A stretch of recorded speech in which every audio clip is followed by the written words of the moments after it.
টেকনিক্যারের পক্ষ থেকে সবাইকে আন্তরিক কৃতজ্ঞতা। আমরা জানি দ্বিতীয় বর্ষের ফলাফল অলরেডি প্রকাশিত হয়েছে। দ্বিতীয় বর্ষ থেকে যারা তৃতীয় বর্ষে প্রমোটেড হয়েছেন তাদের টেকনিক্যার পরিবারের পক্ষ থেকে অভিনন্দন। আমরা যারা তৃতীয় বর্ষে উঠেছি তাদের জন্য বলি, তৃতীয় বর্ষের পরীক্ষা 2026 সালের অক্টোবর নভেম্বর মাসে অনুষ্ঠিত হবে। সে অবস্থায় তৃতীয় বর্ষের পরীক্ষার আর মাত্র আছে 6 মাস। তো এখন থেকে যদি তৃতীয় বর্ষে যারা উঠেছি তারা প্রিপারেশান না নিই, তাহলে আমাদের সুন্দর একটা প্রিপারেশান হবে না। আর সুন্দর একটা প্রিপারেশান না নিলে সুন্দর একটা পরীক্ষা দিতেও পারবো না। আর সুন্দর একটা পরীক্ষা না দিলে সুন্দর একটা রেজাল্ট করাটাও হবে না, আশানুরূপ হবে না ফলাফলটা। তো তৃতীয় বর্ষের প্রিপারেশান নেওয়া উচিত। তৃতীয় বর্ষের প্রিপারেশান নেওয়া উচিত আমাদের সবাইকে। এবং এই তৃতীয় বর্ষের টেকনিক কেয়ারে নতুন ব্যাচ শুরু হবে আগামী 26শে মার্চ থেকে অ্যাকাউন্টিং ডিপার্টমেন্ট এবং ম্যানেজমেন্ট ডিপার্টমেন্টের। তা অ্যাকাউন্টিং এবং ম্যানেজমেন্ট ডিপার্টমেন্টের শিক্ষার্থীরা আগামী 26শে মার্চ সকাল 11টায় আপনারা সবাই টেকনিক কেয়ারে এই ক্লাসে অংশগ্রহণ করবেন। এখন প্রশ্ন হচ্ছে, আমি টেকনিক কেয়ারে কেন পড়ব? টেকনিক কেয়ারে আসলে আমাদের সেবাগুলো হচ্ছে, কি সেবা আছে, কেন পড়ব? টেকনিক কেয়ারে আমাদের সেবাগুলো হচ্ছে অ্যাকাউন্টিং ডিপার্টমেন্টের 4টে ফুল ম্যাথ, একটা ম্যাথ হাফ আছে। অর্থাৎ এই সকল ম্যাথগুলোর সলিউশন তো ক্লাসে থাকবেই। সব ম্যাথ সাবজেক্টের প্রতি অধ্যায় ভিত্তিক সলিউশন থাকবে।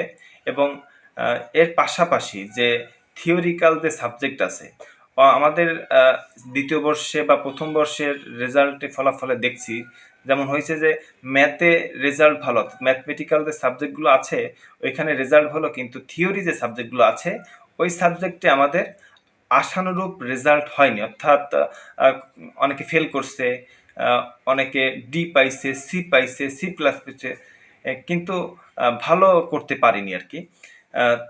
তাদের কেন ভালো হয়নি, এর মূল কারণ হচ্ছে আমরা সারা বছর ধরে থিওরি সাবজেক্টটা পড়ি না। অর্থাৎ থিওরি সাবজেক্টটা পড়ি হচ্ছে পরীক্ষার আগের রাতে বা তার থেকে 2-1 দিন আগে থেকে পড়া শুরু করি, যার কারণে আমাদের ওই থিওরি সাবজেক্টে প্রিপারেশনটা ভালো হয় না। এর কারণে থিওরি সাবজেক্টে ফলাফলটা খারাপ আসে, যার কারণে সিজিপিএতে একটা প্রভাব ফেলে। আমরা ম্যাথ সাবজেক্টে A+ পাই, কিন্তু দিন শেষে ফার্স্ট ক্লাসটা আমাদের আসে না। এজন্য এই থিওরি সাবজেক্টের জন্য টেকনিক কেয়ারের পক্ষ থেকে প্রতিদিন মানে টোটাল শুরুতেই, মানে ব্যাচের শুরুতেই টোটাল যেগুলো থিওরি সাবজেক্ট আছে সবগুলোরই সাজেশন দিয়ে দেওয়া হবে তোমাদের কাছে, শিক্ষার্থীদের কাছে। এখান থেকে প্রতিদিন এক্সাম থাকবে, প্রত্যেকটা দিন এক্সাম থাকবে।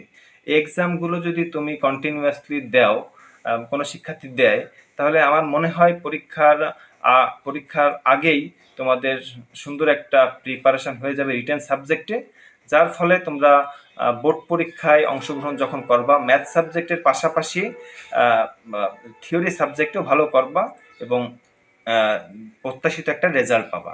তেমনি ম্যানেজমেন্ট ডিপার্টমেন্টেরও একই সিস্টেম। আমাদের ম্যানেজমেন্ট ডিপার্টমেন্টেরও ম্যাথমেটিক্যাল সাবজেক্টগুলো, ম্যাথমেটিক্যাল ফুল ম্যাথ 3টে ম্যাথ আছে এবং একটা হাফ ম্যাথ তো সলিউশন ক্লাস হবেই প্রতি অধ্যায় বেসিসে।